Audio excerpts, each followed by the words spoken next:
Diamond, I want to thank you for participating in the series we do, which is called Self-Made. This is a series we've done with Post Malone, with DJ Khaled. We have Rick's coming out soon, and sure. I wanted to do with you, and this is all about reflecting on success. Sure. And first, I want to wish you congratulations on all your success. Cheers. You're here in the U.S., just coming from Dallas, where you just won another award. Sure. What'd you win? I won the Best East African Artist. Best East African Artist. What does it mean to you right now? For me, it's like motivating the other artists who are not there yet. Like, if you focus, you can get there. That's the main point. Like, you need to pray so hard, you need to work so hard, and anything can be possible. When and how did you get into music? Well, I started liking music when I was 19, I'm not really sure. I was trying to do music, but it was very difficult for me. I started 5 and my mom told me, you know what? Stop doing that first. You need to learn it so that you get the knowledge. If you want to be the best musician, you need to go to school. You need to learn it so that at least you know why you'll be writing or why you'll be doing, because being a musician, it won't help. You need to know what you'll be doing. So go learn why you're doing your stuff. She used to take me to the events, go open for the big artists when they're performing. I went to some of the record label and asked for them to take me in. They were like, no, we come for the meantime because we got artists already.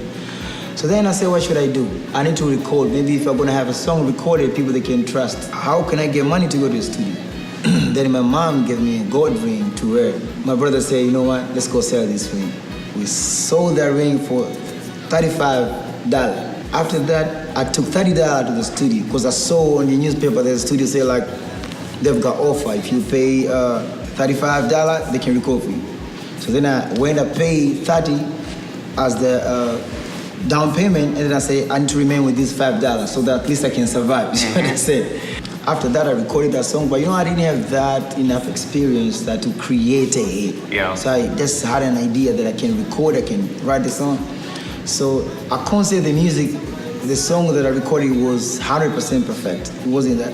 But then it gave me a chance to get a person that said like, if this kid, this is his first song, then the next song can be more, maybe nice. Yeah. Did you have family members in the music industry or like? My mom used to like music as well.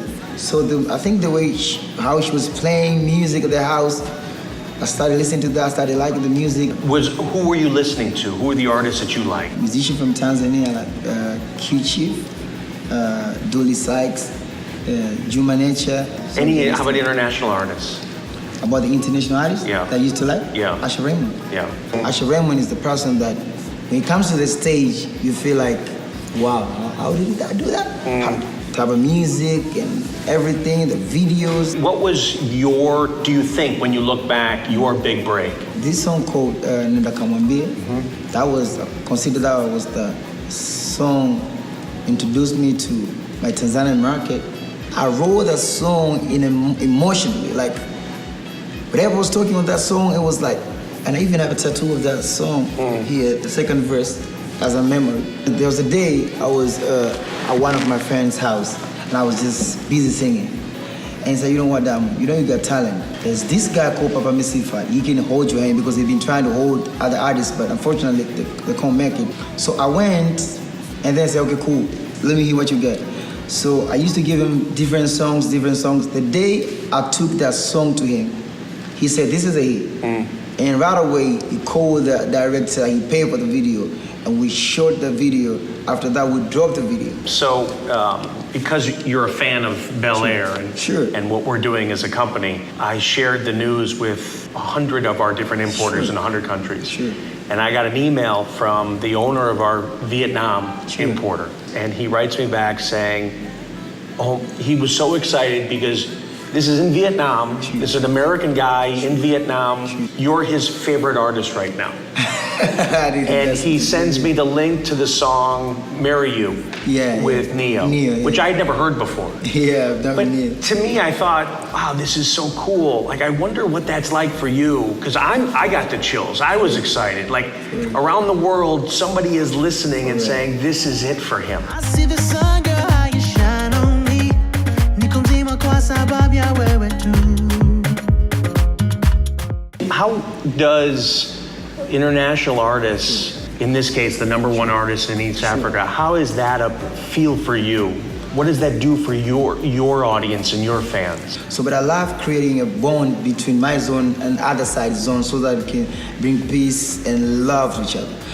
I don't want to wait for the politician to do that.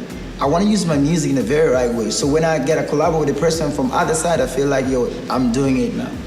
And we are creating a bond and a love, and like, so we like bringing people together to celebrate what that we have.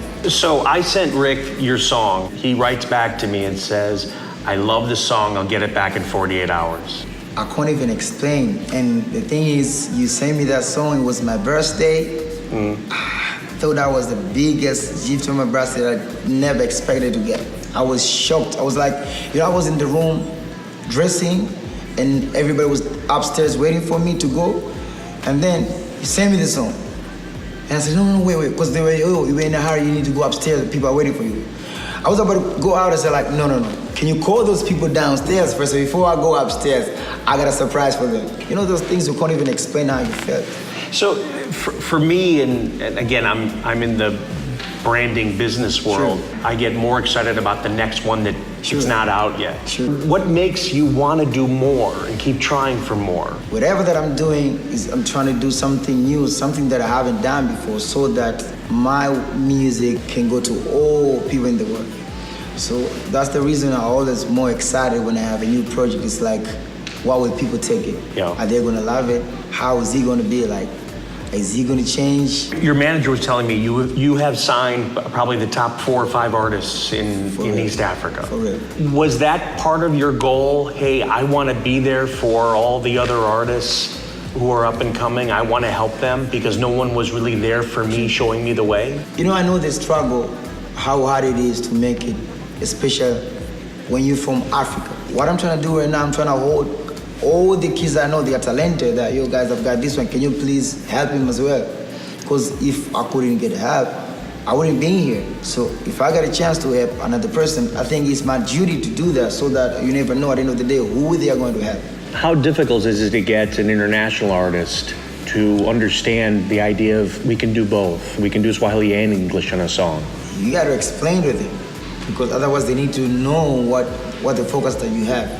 Like, mostly I'm telling them, like, you know what, if you want this song to be, because I don't want to just drop a song that can be only big outside of my zone. I want the song to be big in my zone and other zone. So that's the point of making my zone proud, like we have collaborated with other artists from out of our zone. The name, Diamond Platnumz, Sure. Where does it come from? Well, the name Diamond Platnumz came back in the days when I was singing to my friends, and they were telling me, like, you know what, you got something, but the day you're gonna get a person who can hold your hand, you're gonna have a diamond value. So they started calling me Diamond. In Swahili, diamond is almasi. So they started calling me almasi. Almasi means diamond in Swahili. And I said, why should I take this almasi and translate it in English and call myself Diamond? That's where I started calling myself Diamond. The platinum came when I started, selling shows. All there's this kid is going platinum. Diamond, talk about the next upcoming album. Well, for me, I consider this as my first album. I've dropped the album, 2 albums, but it was, when I was dropping them, I was focusing on my Tanzanian market, not even continent market, imagine.